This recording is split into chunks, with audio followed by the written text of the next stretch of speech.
The desert was too quiet for the men inside the Soviet-designed T-72s. They'd heard the stories about America's new M1 Abrams, and they laughed them off as Western propaganda. On paper, the Abrams was just another NATO toy. In their steel beasts, they felt untouchable. But then, out beyond the shimmering heat, something they couldn't see had already seen them.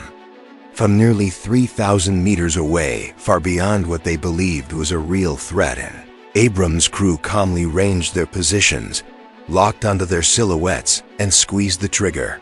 In a split second, the battlefield rules they trusted shattered. The tanks they believed were invincible were hit before they even knew they were in danger. This is the story of how overconfidence met cold, precise firepower, how Soviet tankers went from laughing at the M1 Abrams to watching their T-72s vanish in the distance, one shot at a time, in the closing years of the Cold War, long before the world fully understood the capabilities of America's newest main battle tank. A quiet rivalry simmered beneath the surface. For decades, the Soviet Union had built its armored forces around speed, aggressive doctrine, and the belief that quantity supported by proven battlefield experience would always overwhelm Western technology. The T-72, fast, compact, and brutally simple, became the pride of Soviet armored philosophy. Meanwhile, on the other side of the world, the United States was developing the M1 Abrams, a tank so expensive and so sophisticated that even some American analysts doubted it. With its advanced composite armor, computerized fire control, and gas turbine engine, the Abrams felt more like a science fiction experiment than a combat vehicle. To many observers, especially Soviet commanders, it looked impractical, over-engineered, and far too heavy to survive real battle conditions. Those doubts became stronger when early Western media labeled the Abrams as untested. The tank had never faced a full mechanized force in open combat. To Soviet tank crews, this lack of real-world battle-proofing was proof enough. A weapon that had never bled had no right to claim superiority.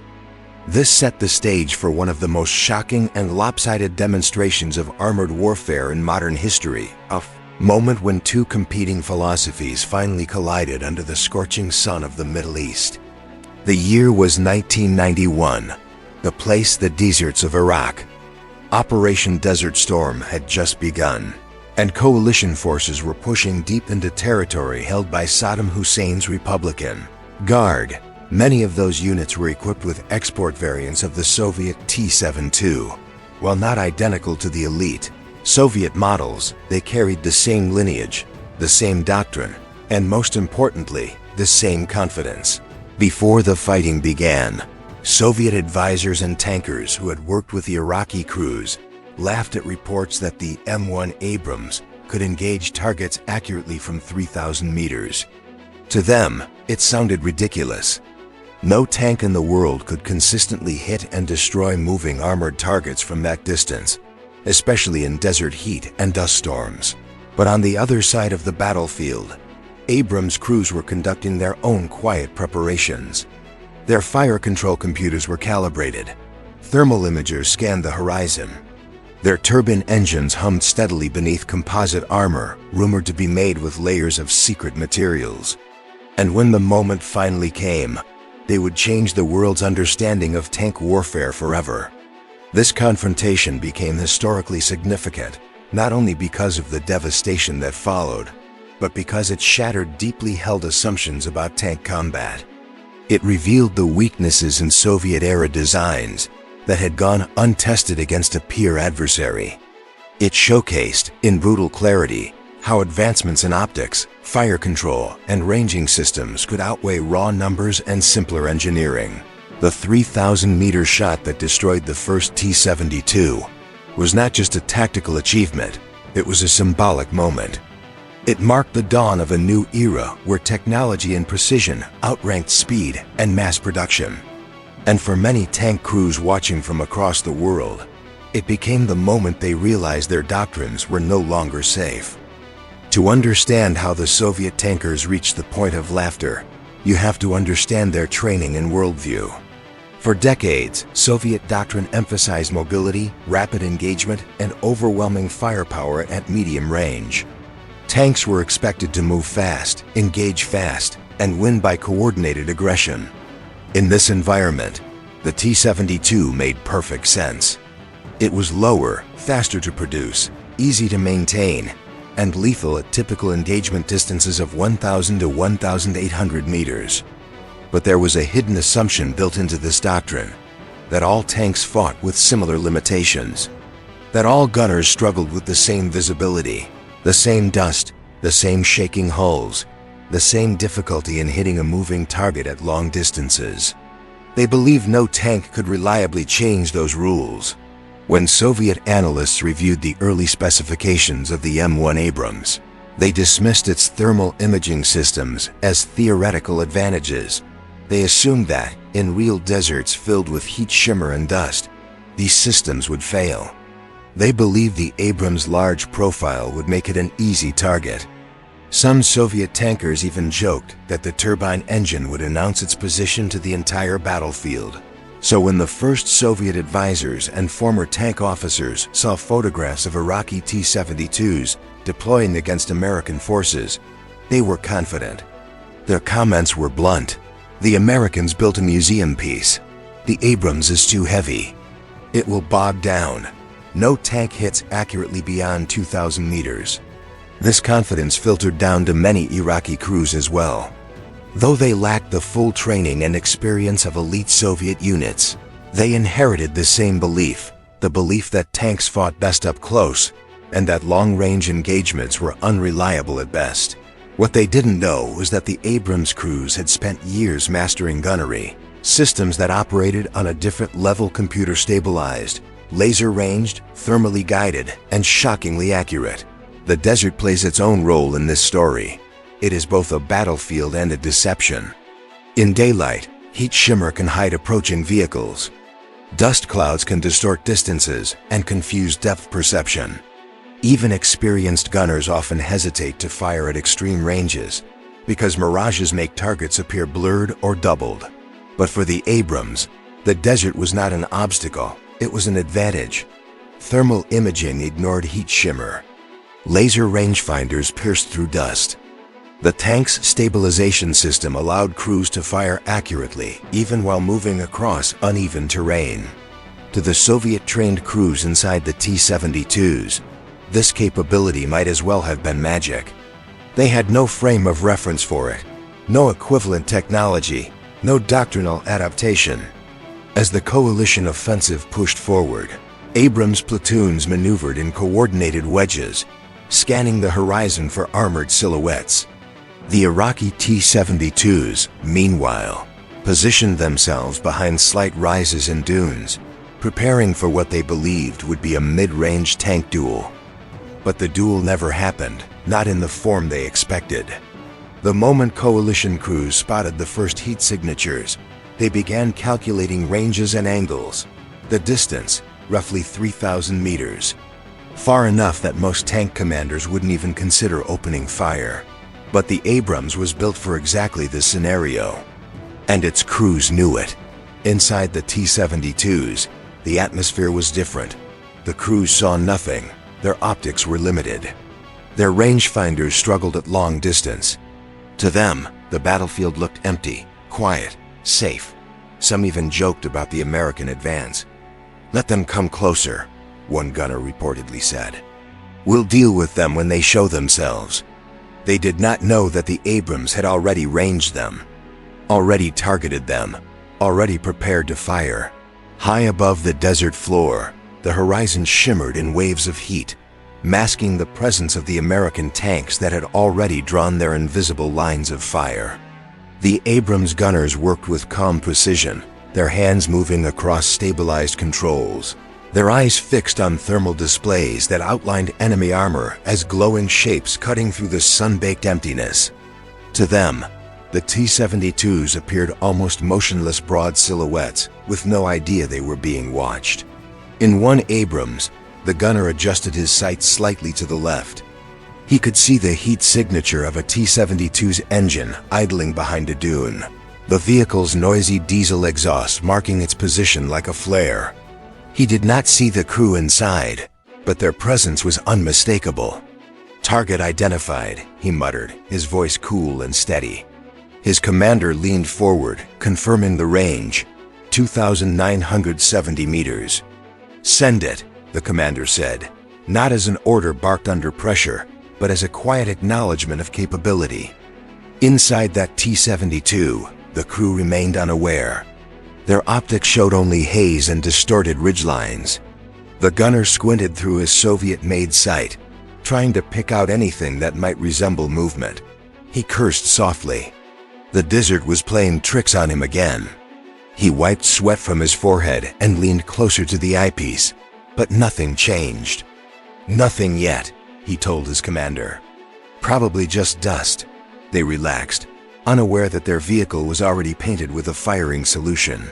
For crews trained under Soviet doctrine, this silence was normal. Long-range engagements were rare. Their tanks were not equipped to handle them consistently.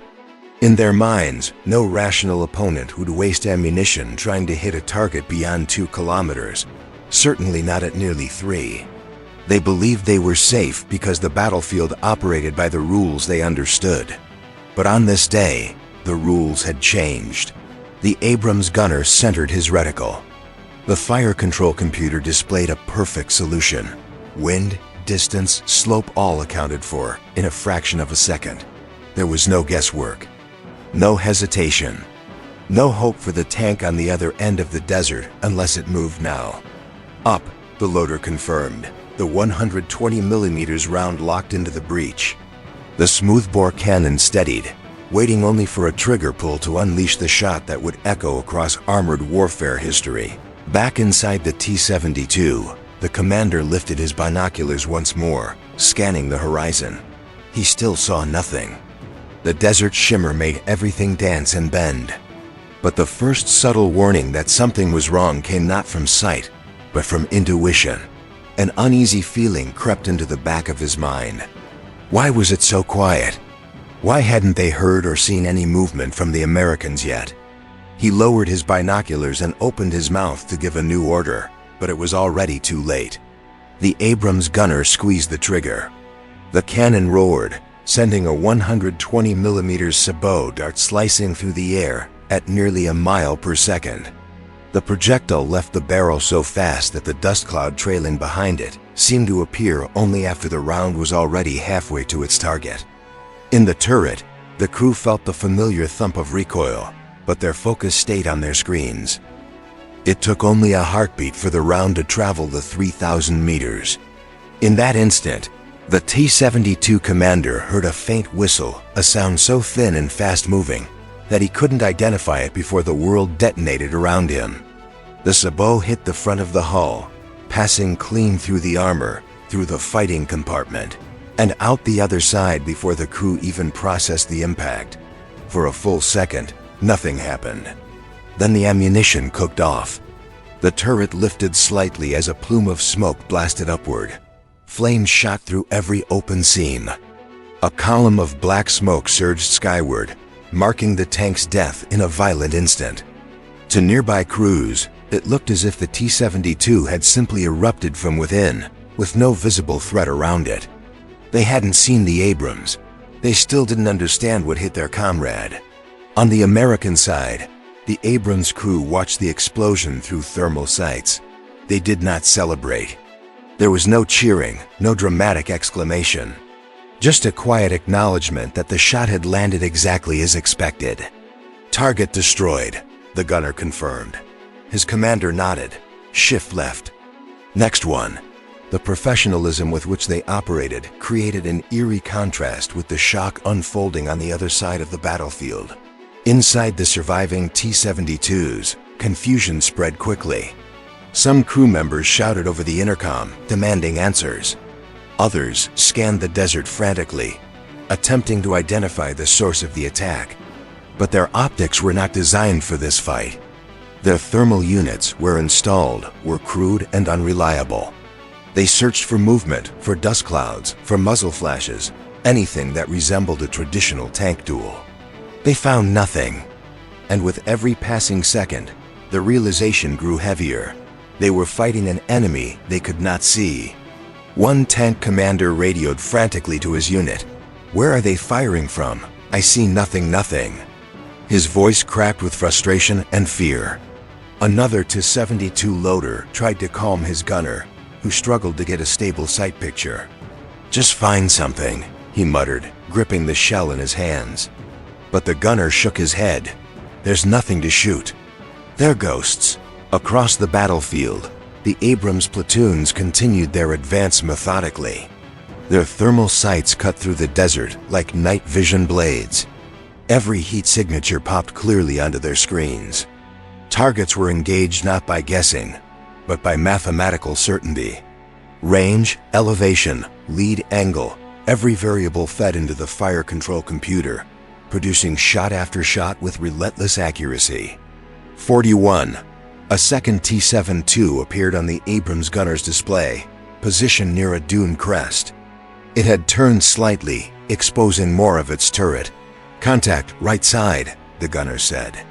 The commander confirmed instantly. The loader pushed another round into the breach, his movements efficient and calm. "On the way," the gunner announced, and another flash of white-hot energy left the barrel. The second shot landed with equal precision. The sabot hit the turret ring, a vulnerable point on most tanks, and the T-72's turret jammed violently under the impact. Inside, the crew was slammed by shockwaves. They were still alive, but shaken, panicked, and disoriented. As they attempted to traverse the gun, the movement was slow and uneven. Something inside the turret mechanism was broken. They were now fighting their own vehicle more than the enemy. For the Iraqi crews and the Soviet advisors who had trained many of them, this was beyond anything they had prepared for. Their doctrine emphasized quick engagements, closing distance, and overwhelming force. But none of that mattered against an invisible opponent firing from nearly double the range they considered practical. They had entered a battle they did not understand and could not control. One Soviet-trained officer inside a command vehicle tried to rally his forces. "Hold your positions. Watch for movement," he ordered, but even he couldn't keep the doubt from his voice. He looked through his own field glasses, searching desperately for any sign of American armor.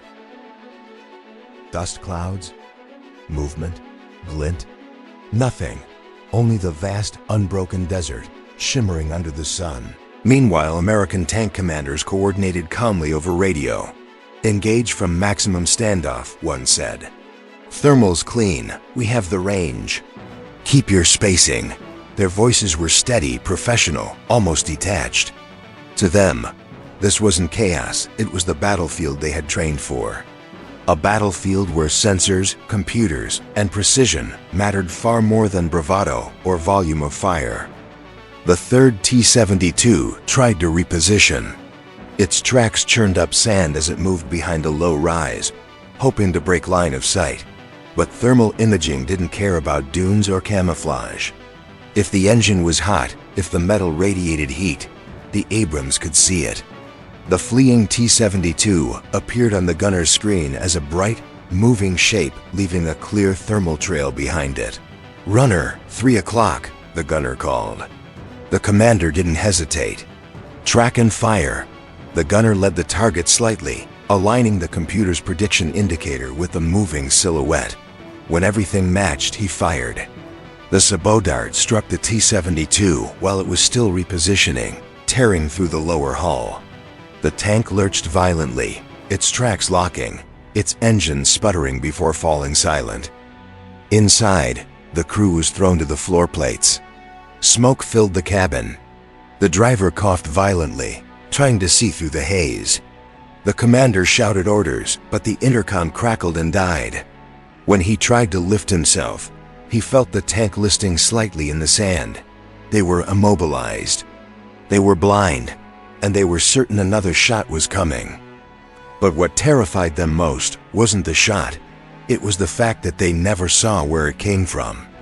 Across the desert, a new emotion began spreading among the T-72 crews: fear. It wasn't dramatic or loud. It was quiet, slow, heavy.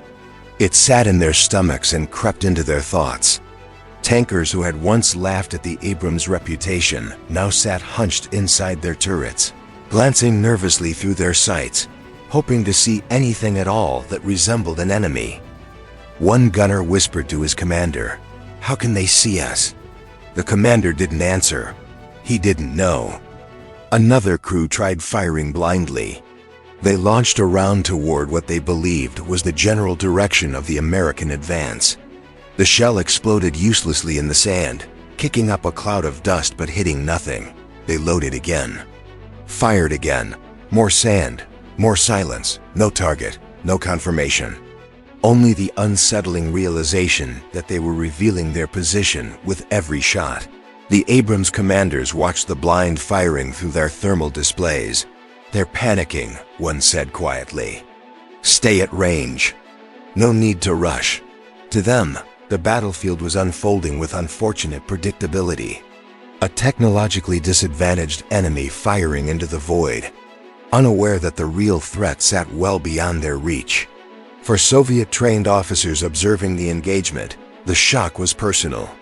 Many had spent years believing and teaching that Western tanks were overhyped, fragile machines that wouldn't survive a real armored duel.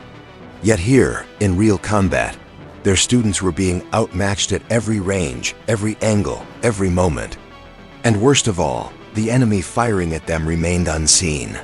The 4th T-72 attempted something desperate. The commander ordered full speed ahead, hoping to close the distance and force a mid-range engagement. If they could just get within 1,500 meters, the fight might normalize. They might stand a chance. But speed meant heat, and heat meant visibility. The T-72 lit up like a torch on the Abrams thermal screens. "Fast mover, 1 o'clock, the Abrams gunner called out. "Range? 3250. Engage." The shot struck the engine deck. Flames erupted instantly, and the tank skidded to a halt. The crew bailed out, coughing and stumbling, running across open sand with no idea where the threat lay. They looked back only once to see their tank burning brightly against the pale desert. At that moment, the last layer of Soviet confidence cracked. This was not a duel. This was not a battle between equals. This was a demonstration. And as the surviving crews huddled inside their turrets, whispers spread over the radio whispers admitting, for the first time, that the M1 Abrams was not a myth. It was a predator. 61. As the smoke from the burning T-72 drifted across the desert, American tank commanders took a moment to reassess. Their goal was not simply destruction, it was dominance of the terrain. Maintain spacing. Watch for counterfire, one platoon leader ordered calmly. They knew that, despite their technological edge, a single lucky shot from a T-72 could still prove deadly. Respect for the enemy remained, even as the battlefield tipped heavily in their favor. Inside the remaining T-72s, the atmosphere turned from confusion to desperation. The crews had trained for decades under a doctrine that promised victory through aggression and numbers. Yet here they were unable to close distance, unable to see the enemy, unable even to understand how they were being targeted. The silence of the desert, broken only by distant explosions, became suffocating. One Soviet advisor riding with an Iraqi command unit kept repeating the same phrase under his breath. "This is impossible. This is impossible." He had spent years believing American tanks were slow, heavy, and technologically fragile. But now, watching the Abrams engage with such precision from such extreme range, he realized how deeply outdated his assumptions were. Meanwhile, the American tank crews stayed focused. They were aware that their advantage lay not just in firepower, but in information. Their thermal sights gave them the battlefield in high contrast. Their computers reduced complex ballistic calculations to simple, repeatable actions. And perhaps most importantly, their training emphasized calm efficiency rather than frantic reaction. The next 72 appeared almost as soon as the smoke cleared.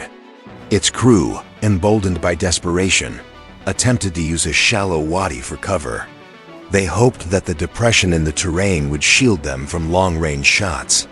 For a moment, it seemed to work. The tank disappeared behind the ridge, but the Abrams crews knew better. Thermal imaging was not fooled by terrain that blocked visible light but still radiated heat.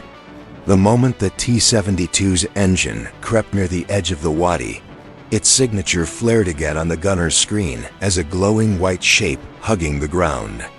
"Contact reacquired," the gunner said coldly. His commander studied the image and shook his head in disbelief. "They still think the dunes will help them." The loader slid another round into the breach, his hands moving with the speed of routine. "Up," he confirmed. "Send it," the commander ordered. The Abrams fired. The sabot dart skipped across the lip of the wadi at a shallow angle before plunging directly into the T-72's glacis plate. The impact rattled through the tank's interior like a hammer strike on a steel drum. Inside, the crew was thrown violently forward. The gunner lost his grip on the controls. The commander slammed into the turret wall. But once again, the true danger came a moment later. A thin tongue of flame shot out from the turret ring, followed by a violent surge of smoke. The T-72's ammunition, stored in a vulnerable carousel beneath the crew's feet, began to ignite. The entire tank became a furnace in seconds. When the turret finally popped, it sent a shockwave across the battlefield. Even distant Abrams crews saw the rising plume and recognized the telltale signature of catastrophic detonation. "Another cook-off," one loader muttered. "That's the third today," his commander nodded grimly. "Target the next one." Inside the Iraqi battle network, panic spread like wildfire. Radio operators shouted over each other. Commands overlapped, clashed, or cut out entirely. Reports of tanks detonating without warning flooded the channels. Some commanders ordered advance, others screamed for retreat. The entire armored formation began to fracture. The Soviet advisors watching this chaos felt something deeper than fear. They felt humiliation. Their doctrine had promised dominance through mobility and aggression. Their tanks were supposed to be simple, rugged, and deadly. Yet here, under real combat conditions, they were being dismantled by an enemy firing from a distance they considered fantasy. One advisor grabbed the headset from an Iraqi commander and shouted, "Spread out, use defilade positions. Don't let them see your profiles." But he knew deep down that the advice was futile. Against thermal sights, even defilade positions meant little. The Abrams didn't need to see silhouettes, just heat. Another T-72 attempted to withdraw. Its driver pushed the tank to maximum speed, kicking up a massive dust cloud behind it. The commander leaned out of his hatch, scanning frantically. "Faster, move faster," he shouted, but speed came with a price. The hotter the engine ran, the clearer it burned onto thermal screens. The Abrams gunner tracked the fleeing tank with ease. "Got him." 3100 meters and closing. The commander shook his head. "He thinks he's escaping." The gunner steadied his reticle, compensating for the tank's movement. With a faint click, the fire control system confirmed the solution. The shot struck the rear of the T-72, where its armor was thinnest. The impact blew the engine compartment apart, sending metal fragments across the sand. The tank lurched violently before grinding to a halt. The commander inside slammed his fist against the turret wall, shouting curses drowned out by alarms. By this point, the surviving Iraqi tank crews realized the truth. Their formation was collapsing. They were not fighting the Abrams, they were being hunted by it. Every time they moved, the Americans saw them. Every time they stopped, they were hit. The battlefield had become a one-sided arena where they were little more than glowing targets on a computer screen. Some commanders made a desperate decision. They ordered their crews to hold fire, shut down engines, and power down systems in hopes of reducing their thermal signature. It was an ingenious idea in theory.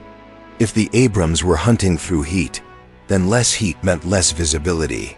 For a few minutes it worked. The thermal images became faint. The desert fell silent again. The Abrams platoon scanned the horizon, searching for signs of movement or heat spikes. "Hold your fire," one commander ordered. "Let's see if they think they're hidden." Inside one T-72, the crew waited in absolute silence. The commander held his breath without realizing it. The driver stared at the darkened controls, praying the enemy had lost them.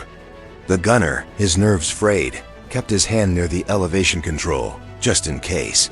But heat does not disappear. It lingers soft, residual, faint but present. And to a thermal sight tuned for battlefield temperatures, even the smallest differences in heat radiance could be read like a fingerprint. "There," the Abrams gunner said quietly. A faint glow on the horizon. Barely visible, but unmistakably a tank hull cooling under the desert sun. "Got something." The commander leaned closer. "Confirm." The gunner zoomed in.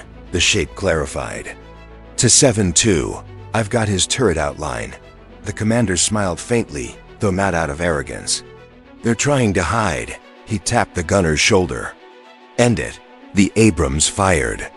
The sabot struck the T-72 like a hammer blow from the sky. The commander inside the tank barely had time to shout before the round punched through the hull. A blast of smoke and flame erupted a heartbeat later. The tank didn't explode dramatically, it simply died, its systems failing, its crew overwhelmed by shock and smoke. At this point, American radio traffic remained calm and steady. Another target down. Platoon repositioning. "Watch your left flank." These voices contrasted sharply with the chaos echoing through Iraqi radios. It was the difference between coordinated precision and spiraling confusion. One Iraqi tanker, trembling, spoke into his headset. "We can't see them. We can't see anything." His commander tried to reassure him, but his own voice cracked. "Just keep scanning. They must be close." Neither realized the Abrams hunting them was still over 2 kilometers away. The next moment brought something the Iraqi side feared most: an organized American push. Abrams platoons began moving forward, still maintaining standoff distance, still firing with calculated discipline. This was not a reckless charge. It was a methodical advance, each tank leapfrogging to maintain fire superiority. Meanwhile, the remaining T-72s fell back in disorganized clusters. Some reversed. Others pivoted awkwardly. A few tried to form a defensive line, but without clear communication, their efforts became scattered. The Soviet advisors shouted commands that few crews heard clearly. The more the Iraqi tanks retreated, the more visible they became on thermal screens. Engines ran hotter under stress. Tracks churned up sand that warmed quickly in the sun. The Abrams did not need perfect visibility, just a hint, just a glow, just a signature. At one point, an entire platoon of T-72s attempted to regroup behind a slight ridgeline. They believed this would buy them time to stabilize their formation. And in conventional doctrine, it might have, but not today. The ridgeline gave no protection from thermal scanning. It only slowed them down. The Abrams spotted all 3 tanks almost instantly. "Multiple contacts, same cluster," the gunner reported. His commander didn't hesitate. "Engage center vehicle first. Break their cohesion." The first shot struck the middle T-72. Before the smoke even settled, the Abrams fired again, hitting the tank on the left. The third Iraqi tank tried to reverse out of the kill zone, but its track caught on the ridge. The fourth shot ended it. The entire engagement took less than 30 seconds. For the Iraqi crews watching from a distance, it felt unreal. These tanks they had trusted were being destroyed faster than they could react. Their confidence dissolved completely. The laughter that had once filled camps and training grounds when discussing the overrated Abrams was now replaced by stunned silence.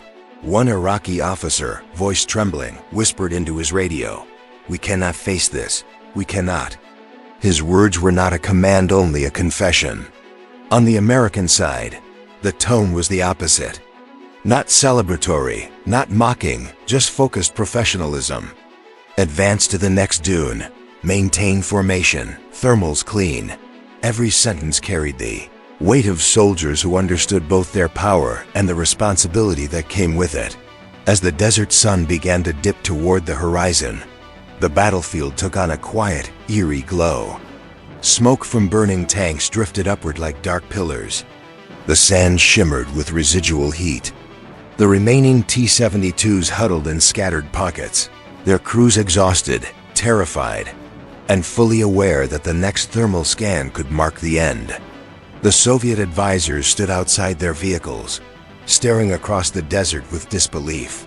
They had never imagined their tanks would be outmatched so completely, not by one or two lucky shots, but by an entire doctrine of warfare they had failed to anticipate. The humiliation was absolute, and yet the Americans were not even pushing at full speed. They were deliberate, controlled. They fought as though they expected stronger resistance, never underestimating the possibility of danger. This discipline made their dominance even more overwhelming. As night began to fall, the desert cooled, but the fear inside the remaining T-72 crews did not. If anything, darkness made the situation worse, for they finally understood that the Abrams would see even more clearly in the cold night than in the sunlit day. As darkness fully settled over the battlefield, the temperature dropped sharply, creating the perfect environment for thermal optics. For the Abrams crews, the battlefield became even clearer. Tanks that had once flickered faintly on their screens now glowed brightly against the cold sand. The Americans prepared for night operations with the same steady confidence that had carried them through the day. But for the Iraqi crews inside the remaining T-72s, nightfall brought only dread.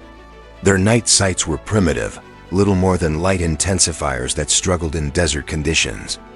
In pitch-black darkness, most of their world disappeared.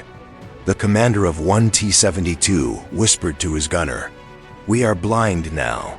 The gunner didn't respond. He didn't need to. They both felt the same sinking fear. Some crews attempted to listen for Abrams engines, hoping sound might reveal what sight could not. But the gas turbine engine of the Abrams produced a high, steady whine that blended strangely with desert winds. At long range, it was difficult to identify. To some Iraqi crews, it sounded like distant aircraft. To others, like nothing at all. The idea of detecting Abrams by sound alone was a hopeless task. An Iraqi platoon leader tried to reorganize his scattered vehicles. He ordered his 3 remaining T-72s to form a loose defensive triangle facing west. "Hold your ground," he commanded over the radio. They will not attack at night, but even he didn't believe his own words. The Americans thrived in night operations. It was one of their strongest advantages. The Abrams platoons moved like shadows, shifting position with deliberate pacing. They did not need to rush. They simply applied pressure, slow, methodical pressure, allowing fear to do half the work. Every few minutes, a gunner would whisper, "Contact," faint heat trace, and seconds later, the unmistakable thud of the 120mm cannon echoed across the desert. One T-72 caught a round while its crew attempted to reposition under cover of darkness. The thermal image revealed their movement instantly. The shot pierced the hull, and the tank erupted in a burst of sparks and smoke. The commander inside had no chance to give orders. The driver never even touched the brake. The vehicle simply fell silent, another bright pillar of heat on the Abrams screens. With every tank lost, morale inside the Iraqi formation crumbled. Some crews considered abandoning their vehicles entirely. The idea of continuing the fight felt impossible. How do you battle an enemy you can't see? One gunner whispered into his radio, "We should retreat on foot." His commander snapped back, "And go where?" The desert is no safer. At a nearby command post, a Soviet advisor paced anxiously. He listened to the radio traffic, fragmented, panicked, hopeless. These were not soldiers lacking courage. These were soldiers facing a technological mismatch they had never been trained for. He clenched his fists and muttered, "This is not a fight. This is slaughter." Meanwhile, American tank commanders began consolidating their advantage. They marked the locations of destroyed vehicles, identified surviving clusters of resistance, and coordinated artillery support. The firefights of the day evolved into a full-spectrum engagement at night. The Abrams were no longer just superior, they were virtually unstoppable. Inside one particularly shaken T-72 crew, the driver tried to steady his hands as he adjusted the controls. "Commander," he whispered, "should we retreat?" The commander hesitated. He wanted to say yes. He wanted to live. But their radio net reported chaos in every direction. There was nowhere safe to retreat to. "Hold position," he finally said, voice trembling. "Just hold." The night sky lit up again as another Abrams opened fire. The muzzle flash illuminated the desert for a split second, casting long shadows across the dunes. The sound arrived a moment later, a deep, rolling thunder that sent vibrations through the sand. The shot hit a distant T-72, and thermal screens bloomed with the hot flare of impact. That blast broke the will of another Iraqi crew. They bailed out, sprinting through the darkness without direction, disoriented and terrified. But running across open desert at night was almost as dangerous as staying inside the tank. Some collapsed from exhaustion. Others tripped in the uneven sand. A few hid behind wrecks, hoping the heat of burning vehicles would mask them. American tankers noted the fleeing silhouettes, but held their fire. Coalition doctrine emphasized minimizing unnecessary casualties. The Abrams crews were here to destroy enemy armor, not fleeing soldiers. "Let them run," a platoon leader said firmly. "We're here for the tanks." Back at the Iraqi command post, radio chatter devolved into scattered pleas for support and broken signals. The officer in charge gripped the microphone tightly, shouting, "Regroup! Regroup at checkpoint 3, but only static answered." His armored force was no longer a force. It had become isolated pockets of terrified crews scattered across the battlefield. Yet even in the midst of chaos, a few T-72 commanders remained determined to fight. One crew, tucked behind a dune, attempted a final ambush. They aligned their barrel with the direction of the American advance and waited. The gunner steadied his breath. The loader held the shell tightly. Their hopes rested on a single well-placed shot. But the Abrams saw them first. The faint heat trace of their idling engine glowed bright on thermal screens. The American gunner whispered, "Contact, 3 o'clock, stationary." The commander confirmed, "Range?" The gunner replied, 2-9-8-0. Perfect shot. The Abrams fired before the T-72 ever realized it had been spotted. The impact shattered their position. The ambush never happened. The tank's turret slumped to one side, the crew knocked unconscious by shockwaves. The fire control system never got the chance to respond. Their final act of defiance vanished in a single flash of light. At this point, the battlefield had transformed entirely. The Americans maintained total situational awareness. Their thermal screens displayed every threat clearly. Their communication networks kept them coordinated. Their discipline kept them deadly and efficient. The Iraqis, meanwhile, were fractured, isolated, and overwhelmed by an opponent that seemed to operate with impossible precision. By the time midnight approached, only a handful of T-72s remained functional. Their crews huddled together, engines idling low, unsure whether to flee or fight. Fear dominated every decision. Every sound, every gust of wind, every shift of sand felt like the precursor to another unseen attack. They waited in the dark, trapped between hopelessness and duty. And as they waited, a sobering truth settled over the battlefield like a cold desert wind. The M1 Abrams wasn't just winning the fight. It was redefining armored warfare one shot at a time. The desert was quiet again, but it wasn't the calm of peace. It was the unsettling silence that precedes a devastating realization. The surviving T-72 crews sat in their tanks, engines humming at low idle, their nerves stretched thin. Every minute felt like an hour. Every shadow on the dune looked like the silhouette of an approaching Abrams. They knew the Americans were out there, somewhere beyond their vision, watching, waiting. Inside one T-72, The commander held his headset with trembling hands. He had once laughed at the idea that any tank, Western or otherwise, could hit accurately at 3,000 meters. To him, that range belonged more to artillery than tank-to-tank combat. But now, after watching tank after tank erupt in flames from distances he couldn't even measure, the truth dawned on him with chilling clarity. "It's the range," he whispered. His gunner looked up from his sight. "What did you say?" "It's the range," the commander repeated, louder this time. "They're hitting us from beyond anything we can see. Beyond anything we trained for." He closed his eyes, the weight of that realization sinking deeper than fear ever had. Nearby, the last cluster of T-72s tried to form a defensive pocket. Their commanders huddled over their radios, speaking in hushed, frantic tones. "We hold this ridge," one said. "We must hold until reinforcements arrive." Reinforcements. The word felt empty. No one truly believed help was coming. The Soviet advisor embedded with them finally spoke, his voice sharper than before. "Listen to me. Listen carefully. You must stop thinking of this as a duel. This is not a meeting engagement. This is long-range precision fire from a platform designed for it." He paused, his tone darkening. "And you are sitting still targets." The Iraqi commanders stared at him. Some understood. Most didn't, but the fear in the advisor's voice was unmistakable.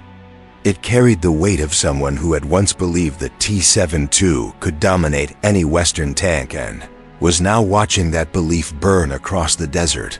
On the American side, thermal screens continued to sweep the dunes. The remaining enemy tanks glowed faintly, their engines still producing residual heat. "Got 3 more, one Abrams gunner said. "Looks like they're trying to dig in." His commander studied the cluster carefully. "They're desperate. We end this cleanly." The Abrams platoon leader gave the order. "On my mark, all guns engage priority targets. Maintain spacing. No rush. Let them see the shots coming." It wasn't cruelty, it was tactical dominance. The Americans knew that precision fire at long distance would break whatever remained of the enemy's morale. Inside one T-72, the gunner finally spotted something, a faint flicker far away, almost like a star winking at ground level. He pressed his eye closer to the sight. "Commander, I think I see something." The commander rushed to look, but all he saw was static blur and desert haze. "Are you sure?" "I think so. Movement, maybe?" But before he could finish the sentence, the flicker became a flash. A split second later, a sabot dart tore across the ridge and slammed into the neighboring T-72. The tank exploded instantly, its turret launching several meters into the air. The blast wave shook the ground beneath the surviving crews. The commander inside the observing T-72 felt the concussion rattle his ribs. His eyes widened with a mix of terror and disbelief. That was from beyond the ridge," he whispered. His gunner nodded silently. Neither dared to say what they were thinking. If they can destroy a tank we couldn't even see, then there is no safe place. In the remaining tanks, panic surged. "Reverse! Reverse now!" One commander shouted. His driver yanked the levers, sending the tank sliding backward in a cloud of sand. Another crew desperately fired into the darkness, hoping to hit something, anything, but their shots vanished into the void. An Abrams gunner observed the blind fire with calm professionalism. "They're shooting into the dark," he said softly. His commander shook his head. "They've lost control. Bring us 5 degrees right. Line up the next one." The tank shifted slightly, the stabilization systems compensating flawlessly, even on uneven sand. Another shot ripped across the desert. Another T-72 went silent. The crew didn't even see it coming. One moment they were turning their turret. The next, their world became fire. Flames burst through every seam, lifting the turret slightly before dropping it again in a plume of black smoke. At this point, the Soviet advisor realized the battle was effectively over. He stepped out of his command vehicle, staring across the dark desert as more tanks erupted. The flashes lit his face in stuttering bursts of orange and white, "So this is the truth," he murmured. "We never believed they could do this."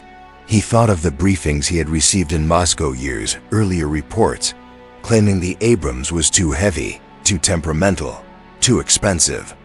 Reports claiming the T-72 was more practical, more efficient, more resilient. Reports that now felt like fragments of a fantasy. On the Abrams side, the radio remained steady. Target destroyed. Shifting right. 2 remaining thermal contacts. There was no rush. No adrenaline-fueled shouting, only the quiet confidence of crews who had trained for scenarios exactly like this. Then came the moment that defined the climax of the entire engagement. The last 2 T-72s stood side by side on a ridge, engines low, turrets swinging slowly, desperately searching for an enemy they could not see. They looked like wounded animals cornered, exhausted and terrified. The commander of one of these tanks had stopped giving orders. He simply stared into the night, his hands resting on the turret rim. He whispered, almost to himself, "How far away are they? 2 kilometers? 3? His gunner swallowed hard. "It doesn't matter," he replied. "They can hit us either way."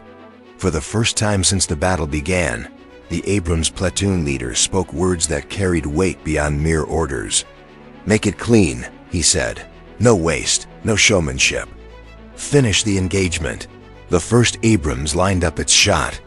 The gunner exhaled slowly.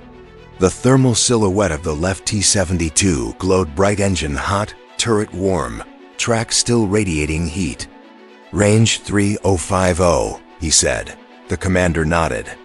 "Send it." The round flew straight and true. It struck the T-72's turret ring, blowing the turret partially sideways. Smoke erupted instantly. The tank didn't explode.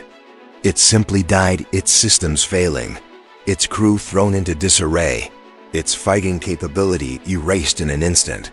In the final T-72, the commander watched the destruction happen in silence. He felt his stomach drop. His breath caught in his throat. He realized with devastating certainty that they had never stood a chance. Not at 3,000 meters, not at 2,000, not even at 1,500. The enemy's reach was simply beyond their world. He turned to his crew, his voice barely above a whisper. "We cannot fight them. Not like this." His gunner nodded silently. The loader muttered a prayer under his breath. The driver gripped the controls so tightly his knuckles turned white. But even then, trapped, terrified, and facing an unstoppable force, they did not abandon their tank. They stayed inside, honoring their duty even as hope faded from the battlefield. The Abrams platoon adjusted positions. They did not rush. They did not taunt. They treated the final engagement with the same discipline they had shown from the first shot. "Target locked," the gunner said. 2990 meters. The platoon leader inhaled. "End it." The final shot left the Abrams barrel with a blazing flash. It crossed the dark desert in less than 2 seconds. The sabot penetrated the T-72's front plate, passed through the fighting compartment, and exited the rear armor. The tank rocked violently. A moment later, smoke began leaking from every hatch. Inside, the crew fought to stay conscious as the concussion shook their bodies. The commander felt heat rushing through the cabin. He realized the ammunition was beginning to ignite. There was no more time. He shouted the only order he had left. "Bail out! Bail out!" The crew scrambled desperately, pushing open the hatch and climbing into the cold night air. They stumbled across the sand, coughing, gasping, their silhouettes highlighted faintly on the Abrams thermal screens. The Abrams crews held their fire. The engagement was over. The battlefield fell into a heavy silence broken only by the crackling of burning metal. The last Ju-72 smoldered quietly, its turret sagging, its engine sputtering into darkness. The Soviet advisor sank to his knees beside his command vehicle. He gazed across the field of wrecked tanks, tanks he had once believed invincible, tanks he had defended in endless debates, tanks he had trusted his career and reputation upon. Now they lay scattered like broken monuments to outdated doctrine. He whispered a single sentence, not to anyone nearby, but to himself. We were wrong. All of us. On the American side, the mood remained solemn. They had won decisively, but they understood the weight of what had happened. No soldier celebrates the destruction of another human being. Victory comes with responsibility, not joy. One Abrams commander looked out through his hatch at the burning ridge. "It's over," he said quietly. His gunner nodded. "Yeah, they never saw us coming."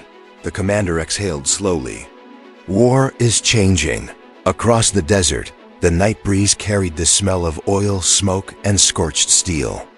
The reactor-like glow of burning tanks flickered against the dunes. The battlefield, once full of movement and noise, now stood frozen in eerie silence. For the Soviet-trained tankers who survived, the truth was unavoidable. The M1 Abrams had exposed every weakness in their doctrine, every flaw in their assumptions, every limitation of their equipment. They had underestimated range. They had underestimated optics. They had underestimated fire control. But most tragically, they had underestimated how quickly the nature of tank warfare could evolve. And as they walked through the darkness, away from their burning machines, each step carried the weight of a revelation that would echo far beyond this battlefield. The world had just witnessed the moment when overconfidence collided with technological reality, and the 3,000-meter shot that no one believed in became the shot that changed modern warfare forever. As the last echoes of cannon fire faded into the night, the battlefield settled into a haunting stillness. The smoke from burning T-72s drifted across the dunes like slow-moving storm clouds. Even the wind seemed hesitant to disturb the wreckage. The desert, moments earlier a killing ground of sound and motion, now felt like an open graveyard of steel. The surviving Iraqi crews, scattered across the terrain, moved silently between the hulks of destroyed tanks. Some sat in the sand, heads bowed, stunned by the violence they had escaped. Others stared blankly at the distant silhouettes of Abrams tanks, perched calmly on the horizon machines that, in their minds, had transformed from overhyped Western prototypes into unstoppable predators. A young Iraqi gunner, barely 20, approached his burning tank with trembling steps. He touched the metal, then immediately recoiled from the heat. His voice cracked as he muttered, "We never even saw them." Not once. His commander, standing behind him, placed a hand on his shoulder. "You saw enough," he whispered. "You saw what we were never prepared for." Nearby, the Soviet advisor walked between the smoldering wrecks with a face carved in disbelief. Each destroyed T-72 felt like a personal failure, a reminder that he had spent years assuring superiors these tanks were superior to anything America could field.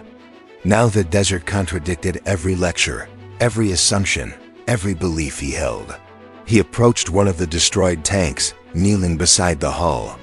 The armor, once celebrated as rugged and dependable, now lay peeled open by long-range sabot penetrators.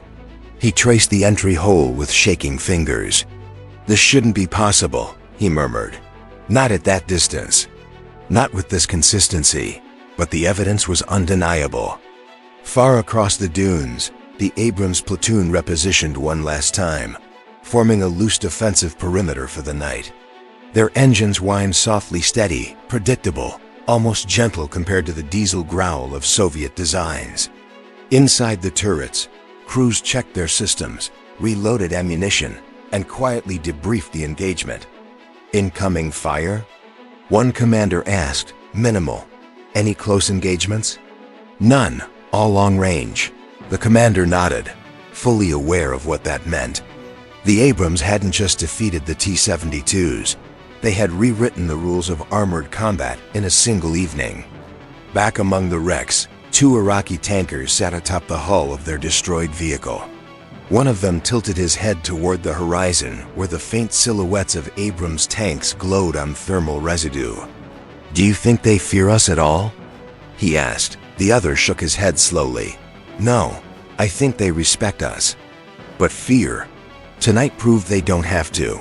As the night grew colder, the desert floor radiated the heat stored from the day. To the Abrams crews, this only enhanced the clarity of their thermal optics. To the Iraqi crews, it deepened the sense of being hunted even after the battle was over. Every time they looked toward the dunes, they imagined a tank they could not see drawing a bead on them. A Soviet advisor gathered a small group of Iraqi officers for an impromptu assessment. His tone had shifted completely from confident and instructional to somber and humbled. "Remember this night," he said. "What you saw was not luck. It was training, technology, and doctrine working together. If we ignore this, we will face this again. And next time, it may be worse." One officer asked quietly, "How do we fight tanks that can see through the desert and hit us before we can aim?" The advisor hesitated. The truth was hard to admit. "We don't," he said. "Not with what we have now." In the distance, an Abrams commander climbed onto the turret of his tank, standing tall under the moonlight. He surveyed the battlefield with a heavy heart. He did not celebrate the destruction, not because he doubted the necessity of the mission, but because every plume of smoke represented human lives caught in the machinery of war. He lowered his binoculars and spoke softly to himself. "They fought bravely." But bravery doesn't stop a sabot round. His words were not insulting. They were an acknowledgement of reality and of the brutal fairness of technology in warfare. The night deepened and the desert grew colder still. The heat signatures of the burning tanks glowed like scattered bonfires. For miles, the battlefield shimmered with silent reminders of the clash that had taken place, bright spots of devastation amidst dark stretches of untouched sand. A lone Iraqi commander walked toward one of the destroyed vehicles, his boots crunching softly in the cooling sand. He placed his hand against the cracked turret and whispered, "This tank was our pride." He paused, feeling the last warmth fade beneath his palm. But tonight, the desert taught us humility. Behind him, the Soviet advisor finally found the courage to voice the thought that had haunted him since the first engagement. "The Americans built a tank for the next war," he said, "and we built ours for the last one." That statement rippled through the remaining officers like a cold wind. It encapsulated everything they had witnessed: precision that defied expectation, optics that negated terrain, firepower that ignored distance, and accuracy that rendered their own doctrine obsolete. Across the field, the Abrams crews powered down unnecessary systems, conserving energy for the overnight watch. Their tanks sat in a disciplined line, barrels angled safely, sensors slowly scanning the dunes for any remaining threats. They looked like sleeping giants, quiet now, but capable of awakening with terrifying precision. The Iraqi soldiers who survived the engagement retreated toward their rear positions, each one carrying the weight of a revelation that would scar their understanding of warfare forever. They had entered the battle believing they could challenge the Americans head-on. They emerged knowing the truth. Range was dominance, vision was power, precision was absolute. And so, under the silent desert moon, the climax of the battle settled into history, not as a mere exchange of fire, but as the moment Soviet-trained tankers stopped laughing at the M1 Abrams and began fearing the weapon that could kill their T-72s from 3,000 meters away. When dawn finally broke over the desert, the battlefield revealed its full, unfiltered truth. The rising sun cast long shadows over a landscape dotted with burned-out T-72s, their once formidable silhouettes now twisted and blackened. The air carried the bitter smell of scorched metal and diesel. For miles in every direction, the wreckage told a story clearer than any military report could ever capture. American soldiers walked carefully among the destroyed tanks, not out of fear, but out of respect for the gravity of what had occurred. They spoke in hushed tones.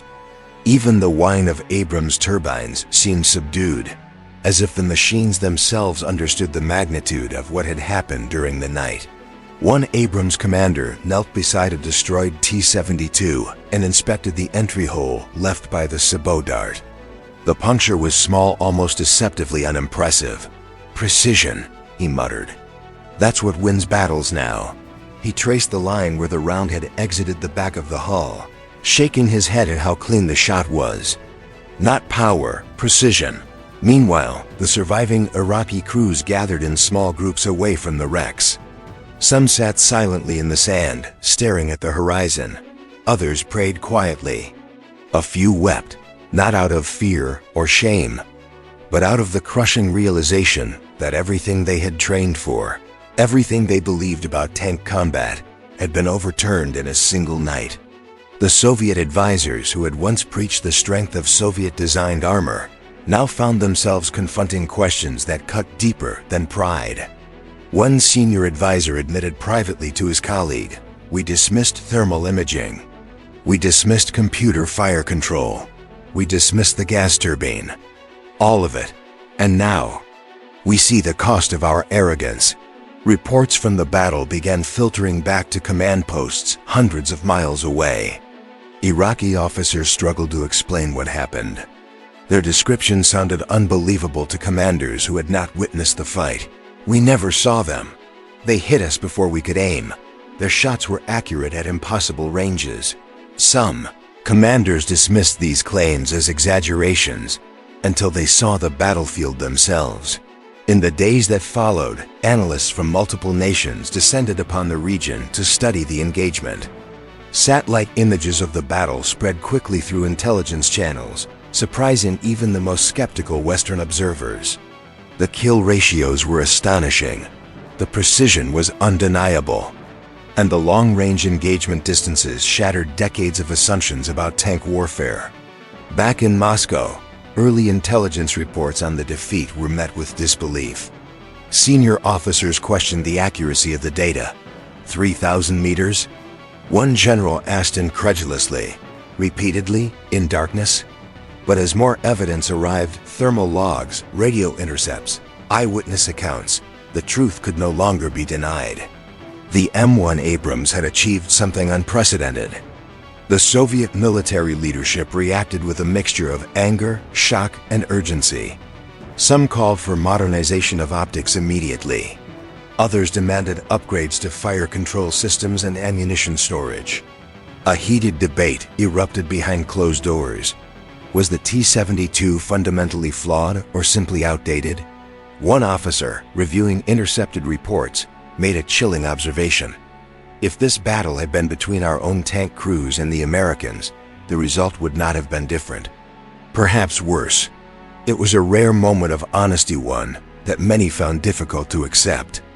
News of the engagement spread throughout NATO as well, sparking a wave of both pride and apprehension. Western tank crews celebrated the Abrams performance, but military analysts cautioned against complacency. "Technology wins battles," one analyst wrote, "but it is discipline, training, and doctrine that win wars." In the United States, footage from the battle began circulating through military briefings and training schools. The 3,000-meter kill shots became case studies, symbols of how advanced fire control and thermal vision had transformed armored warfare. Young tankers studied the engagement like surgeons studying a breakthrough operation. One senior American instructor summarized the lesson succinctly. "The battlefield belongs to the tank that sees first, shoots first, and hits first. Everything else is secondary." For Iraqi forces, the aftermath was devastating. The loss of so many tanks in one engagement crippled their ability to mount further armored resistance. The psychological blow was even greater. Crews who had once proudly manned T-72s now felt exposed vulnerable in a way they had never experienced. The surviving T-72 commanders submitted their reports with trembling hands. Their accounts were remarkably similar. "We did not know where they were. We could not see anything. It was as if they were firing from another world." These statements, once unthinkable, now became part of the official record. The Soviet advisors reviewed those reports and confronted a painful truth. Their doctrine had failed not because of a lack of courage or training, but because the foundational assumptions were outdated. The world had entered a new age of armored combat, and they had not kept pace. In the diplomatic world, the engagement sent shockwaves. Nations that had invested heavily in Soviet-designed tanks began to question their reliability. Some requested emergency evaluations. Others quietly opened talks with Western manufacturers. The global balance of armored power had shifted overnight. Military forums and think tanks buzzed with analysis. Commentators debated whether the Abrams performance was a one-off anomaly or a sign of the future. Most agreed it was the latter. "This is not an accident," one defense analyst wrote. "This is the result of decades of investment in sensors and computerization. This is the new standard." In Baghdad, the political leadership struggled to comprehend the scale of the defeat. Some commanders suggested sabotage, others blamed training deficiencies. But eventually, the undeniable truth surfaced. The Americans simply possessed superior technology and used it with devastating precision. As international observers toured the battlefield, they marveled at how clean the Abrams shots were. Many of the destroyed T-72s showed evidence of single-round kills. Some had been struck in the exact same vulnerable point, a testament to the repeatable accuracy of the Americans' fire control system. A British officer accompanying the inspection murmured, "This isn't just a tank. It's a sniper with tracks." His words spread quickly among analysts, becoming a popular comparison for months to come. Meanwhile, Soviet designers working on future tank projects scrambled to incorporate lessons from the battle. They debated improvements in armor composition, ammunition storage redesigns, and thermal systems. "We cannot ignore this," one engineer insisted. "If we do, we will watch this happen again." At the same time, American engineers studied the engagement as well. They noted how the Abrams performed in extreme dust, heat, and long-range combat. They began planning incremental improvements, better thermal clarity, enhanced range-finding algorithms, smoother stabilization. Even victory became a catalyst for innovation. For the soldiers themselves, the battle left lasting scars. Iraqi tank crews who survived the engagement often spoke of the fear they felt, not of the Americans personally, but of facing an enemy who seemed to see everything. Some refused to return to their tanks. Others requested reassignment. The trauma was not physical but deeply psychological. One Iraqi driver explained it best: "We felt hunted. Not by men, but by machines that saw in the dark." His words captured the essence of the technological mismatch in a single haunting sentence. On the American side, the mood remained reflective. There were no cheers, no celebration, only a sober acknowledgement of what the battle represented. Tankers wrote letters home describing the engagement, not as a moment of triumph, but as a moment of revelation about the changing nature of warfare. A veteran Abrams commander summarized it in a way that framed the new era clearly. "War isn't about who has more tanks. It's about who sees first and hits first." Last night proved that. Internationally, discussions shifted rapidly. Some countries sought to modernize their fleets. Others reconsidered their alliances. A few accelerated procurement of Western fire control systems. The geopolitical ripple effects spread far beyond the desert battlefield. Military academies across the world updated their curriculum. Students studying armored tactics now re-examined long-held principles. Engagement ranges once considered impossible were now seen as necessary. The battlefield of the future was no longer a contest of close-range slugfests, but of sensors, computing power, and precision. The term, the 3,000-meter lesson, began circulating among analysts.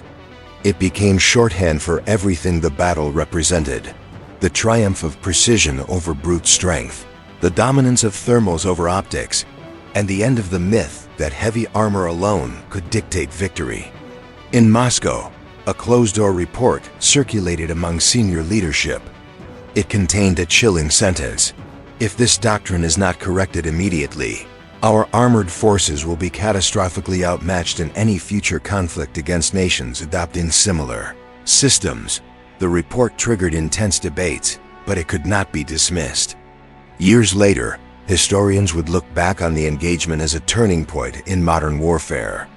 It marked the moment when tank combat shifted fundamentally, when the battlefield became a place where the unseen defeated the visible, where technology eclipsed tradition, and where range became the ultimate weapon. For the Iraqi crews and their Soviet advisors, the memory remained deeply personal. They had entered the battlefield believing they held an advantage in toughness and experience. They left understanding that toughness means little when your enemy can hit you long before you can see him. Some Soviet officers wrote internal critiques in the weeks that followed. One wrote, "Our tanks are strong, but the world has moved faster than we have. Armor alone cannot save us. We must learn to see. We must learn to think beyond the doctrine of the past." On the American side, the Abrams units that participated in the engagement received commendations, but none of the soldiers treated themselves like heroes. For them, the greatest accomplishment was not the number of tanks destroyed, but the discipline with which they executed their mission. One gunner summarized it best: "It wasn't about the kills. It was about doing our job right. Fire, adjust, fire again. Nothing personal." His words reflected the professionalism that had made the long-range engagements so devastatingly effective. The desert itself seemed to swallow the memory of the battle as days passed. Winds covered tracks. Sand softened the outlines of burned hulls, but the story refused to fade. It traveled through briefing rooms, war colleges, intelligence agencies, and international conferences. The legend of the 3,000-meter shots grew, sometimes exaggerated, sometimes misunderstood, but always grounded in one undeniable fact. The M1 Abrams had demonstrated a capability the world was not ready to face. For the Soviet tankers who once laughed at the Abrams, the memory of that night remained vivid. They spoke of the flicker on the horizon, of the shots that came from nowhere, of the sudden explosions that tore through armor they once trusted with their lives. And as they reflected on that night, on the fear, the shock, the disbelief, they understood a truth that would echo across decades of armored doctrine. The future belonged not to the tank with the thickest armor, but to the tank that saw first, thought fastest, and struck with perfect precision. In the hours that followed the battle, the desert slowly returned to its natural silence, but the minds of those who survived remained restless. Every surviving tanker, American, Iraqi, or Soviet, carried home a different lesson. The Americans carried confidence in their doctrine. The Iraqis carried the weight of trauma. And the Soviets carried a warning that echoed through their armored forces like an alarm bell. International military observers who later visited the battlefield noted how many of the destroyed T-72s had identical damage patterns. This was not random destruction, it was systematic, deliberate, and efficient. Many tanks had been hit in the exact same weak points, sometimes within centimeters of one another. "This is precision on a level we haven't seen in armored warfare," one analyst remarked. Photographs of the battle spread among intelligence agencies, showing row after row of burned-out tanks positioned far apart, proof that they were destroyed at long range rather than in close-quarters combat. The spacing told the story as clearly as any survivor. These tanks never got close enough to fight back. News of the battle also affected global military procurement. Countries that had relied heavily on Soviet export models began to question the wisdom of continuing down that path. Several nations quietly requested evaluations of Western fire control technology. Others opened dialogues with NATO, seeking training programs to update their armored doctrines. Some governments reacted defensively, insisting the T-72 had been misused or mishandled. But those claims didn't withstand scrutiny. The truth was obvious to anyone who studied the engagement. The T-72 had been outclassed not by chance, but by design. The battlefield had simply revealed what time had hidden. Within military circles, the phrase standoff dominance became increasingly common. Analysts emphasized that modern tank battles were no longer decided at 1,000 or 1,500 meters, but at ranges previously considered impractical. The Abrams had shown the world that the tank which could see and hit first would almost always win. At several Western war colleges, instructors added new modules to their curriculum. They dissected the engagement shot by shot, studying how the Abrams maintained perfect coordination even in low visibility. Students were taught that the tank crew of the future needed not only strength and courage, but the technical skill to master complex systems. Meanwhile, Soviet engineers began drafting emergency modernization plans. They proposed improved thermal systems, updated optics, redesigned ammunition racks, and new armor composites. But implementing these changes would take years that other nations would use to widen the technological gap even further. Some Soviet officers feared that by the time their upgrades were complete, the West would have advanced again. "We're chasing a moving target," one colonel warned. "And they're moving faster than we thought." In the Iraqi ranks, morale suffered deeply. Tank crews who had once viewed their T-72s with pride now regarded them with unease. They still respected their machines, but the aura of invincibility had shattered. When new crews were assigned to surviving tanks, many of them hesitated, asking, "Will it protect us? Or will it burn the same way?" The psychological damage was evident in every interview, every debriefing. Several Iraqi tankers described the same emotion, not fear of death, but fear of helplessness. Fighting blind against an unseen enemy was not simply terrifying, it was demoralizing in a way no training could prepare them for. One surviving commander put it simply, "We weren't defeated in battle. We were defeated before the battle even reached us." His statement echoed through analyst reports, highlighting the one-sided nature of the engagement. The Soviet advisors who had trained many of these crews felt a burden that went beyond tactical failure. Their teachings, built on decades of doctrine, had proven inadequate. "We taught them bravery," one advisor admitted. "But bravery is useless when the enemy sees you before you can even lift your gun."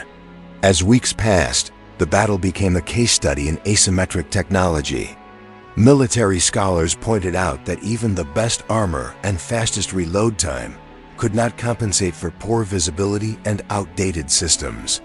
"This battle wasn't about tank versus tank," one scholar wrote. "It was about era versus era. The battlefield itself, once littered with burning hulks, was eventually cleared. Yet the lessons it offered remained etched into military thinking worldwide." Every destroyed T-72 represented not just a lost machine, but a lost assumption, an outdated belief that heavy armor alone could determine victory. Nations began prioritizing thermal imaging research, laser rangefinding advancements, and digital fire control integration. These were no longer luxury upgrades, they were necessities. The battle had proven that any army lacking these systems would be dangerously vulnerable. In strategic analysis documents, the phrase "the desert demonstration" gained popularity. It became shorthand for the night when Western technology exposed the limits of Soviet-era doctrine. Analysts predicted that future conflicts would be shaped by this moment, as militaries around the world adapted to avoid this same fate. Among American veterans who participated in the engagement, the memory of the night remained sobering. They respected the courage of their opponents. Many wrote in their personal journals that the Iraqi crews fought the only way they knew, blindly, bravely, tragically. The Americans never mocked them. They understood that the real difference had been technology, not valor. As historians later concluded, the aftermath of the battle rippled across the globe. It forced nations to rethink how tanks were designed, how crews were trained, and how battles were fought. It triggered modernization programs on every continent, accelerated Western technological dominance, and ignited fierce debates about the future of armored warfare. And when the world finally stepped back to examine the broken armor scattered across that desert, one truth towered above all others. The 3,000-meter shot wasn't just a technical achievement, it was a turning point that reshaped the destiny of modern warfare. In the end, the battle became more than a contest of machines. It became a lesson written in fire across the desert sands. The T-72, once a proud symbol of Soviet engineering, met a reality it had never been designed to face. And the M1 Abrams, long dismissed as an overhyped Western experiment, proved that the future of armored warfare belonged to those who could see farther, think faster, and strike with precision long before the enemy knew they were in danger. The 3,000-meter shots were not just remarkable feats of gunnery, they were the breaking point of an old doctrine. They showed that the battlefield had evolved into a domain ruled by sensors, computers, and exacting accuracy. They showed that range was not merely distance, it was dominance. And they showed that an army refusing to evolve would eventually find itself fighting ghosts in the desert. For the Soviet-trained crews who once laughed at the Abrams, the memory of that night never faded. The flashes on the horizon, the sudden impacts, the tanks erupting in darkness, they carried those images for years.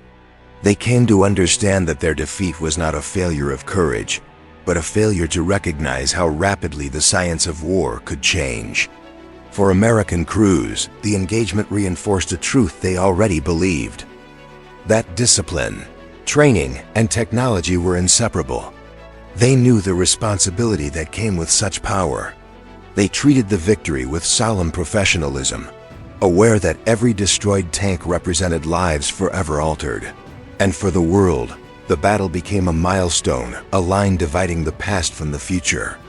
It forced nations to rethink how tanks should be built, how wars should be fought, and how quickly assumptions can collapse when confronted by innovation.